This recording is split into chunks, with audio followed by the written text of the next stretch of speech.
हलाला।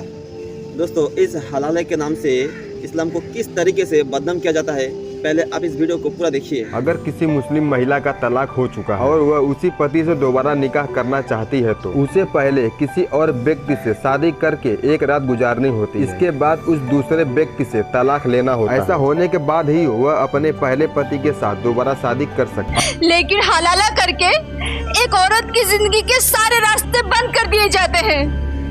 उसके बाद वो औरत अपनी सारी जिंदगी घुट घुट कर जीने पर मजबूर हो जाती है।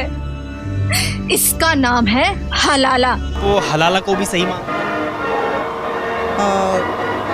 एक हद तक कि मतलब जो हलाला करते हो आप लोग कि महिला को गंदा मत करो, ऐसे पहले किसी और के साथ सो जाओ फिर दोबारा से पति से शादी कर लो। अल्लाह इसके लिए मना नहीं करता। नहीं मना करता अल्लाह। अच्छा, इसीलिए तो आपकी बहू को अगर तलाक हो गया है तो वो फिर किसी और के साथ सोएगी पहले, अगर उसको फिर से बीवी बनना है आपके बेटे की। हाँ वो तो है ही। हमारे ज्यादातर गैर मुसलमान भाई भी ये समझते हैं कि मियाँ बीवी तलाक के बाद अगर फिर से वो दोनों शादी करना चाहे तो किसी दूसरे मर्द के साथ पहले शादी करवाना पड़ेगा, फिर 1-2 दिन के बाद उस लड़के ने उस औरत को तलाक देगा, फिर जाकर के अपने पुराने शौहर से वो निकाह कर सकेगा। और ये गलतफहमी सिर्फ हिंदू में ही नहीं, हम मुसलमान भी नहीं जानते कि सही चीज़ क्या है। इसलिए तो सवाल पूछने पर हम सही जवाब नहीं दे पाते। दोस्तों, हम अगर कुरान की रोशनी में इस चीज़ को देखें तो कुरान में कहीं पर भी हलाला शब्द की जिक्र है ही नहीं। जब मीडिया लोगों के सामने इस्लाम को तोड़ मोड़ कर पेश करती है, जब हम कुरान पढ़ते हैं तो उसमें लिखा है सूरा बकरा सूरा नंबर 2 आयत नंबर 232 के मियाँ बीबी इद्दत के साथ, यानी कि तलाक के नियम अनुसार अगर तलाक होता है। दोस्तों, तलाक के नियम से मुराद ये है कि तलाक के एक नियम होती है, 1-3 महीने की एक प्रोसेस होती है, उसे कहते हैं इद्दत। दोस्तों, वो एक अलग प्रोसेस है, वो एक अलग टॉपिक है, उसको बाद में डिस्कस करेंगे। पहले इसको समझते हैं कि तलाक के नियम अनुसार अगर तलाक हुआ हो तो वो मियाँ बीवी फिर से अगर कुछ दिन के बाद या कुछ महीने के बाद शादी करना चाहे तो आप उसे मत रोकिए, पर किसी दूसरे मर्द के साथ शादी करवाने की जरूरत नहीं।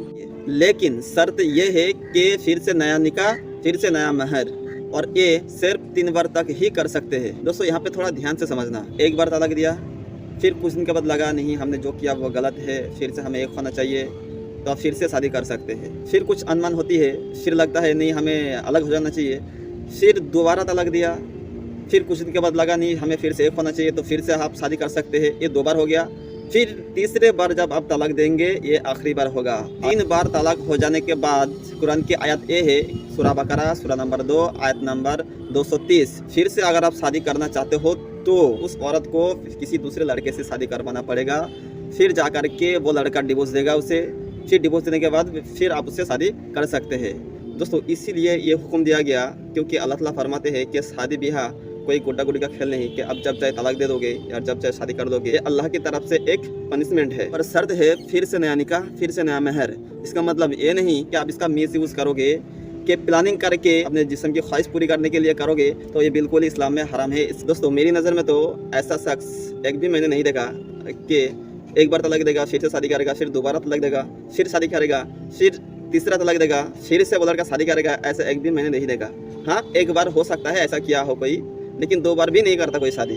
दोस्तों, एक चीज़ मैं कहना चाहूँगा कि इस्लाम के बहुत सारी ऐसी चीज़ें हैं कि ऊपर से देख करके आपको लगेगा कि यह बहुत ही गलत है, लेकिन हम उस चीज़ को लॉजिकली समझेंगे तो हमें जवाब मिलेगा। इसीलिए दोस्तों, किसी भी मजहब को जानने के लिए आप मजहब के मानने वालों को मत देखो, आप उस मजहब की किताब को पढ़ो।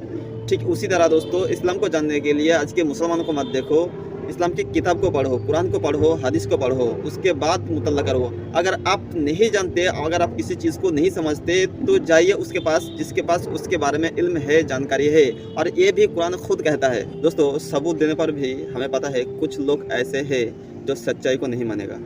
इसके लिए कुरान में एक आयत है, अल्लाह ताला फरमाते हैं सूरा बकरा सूरा नंबर 2 आयत नंबर 7 कि सच्चाई को देखकर भी नहीं मानना चाहते उन लोगों के दिल में, कान में और आँखों में पर्दा पड़ा हुआ है। दोस्तों, इस वीडियो को इतना शेयर करो, कमेंट मत करो, लाइक मत करो, सिर्फ वीडियो को इतना शेयर करो कि जो लोग इस्लाम के खिलाफ कहते हैं बिना जान के, बिना सोच के, बिना समझ के, ताकि ये वीडियो उन लोगों के पास ज़रूर से ज़रूर पहुंच जाए।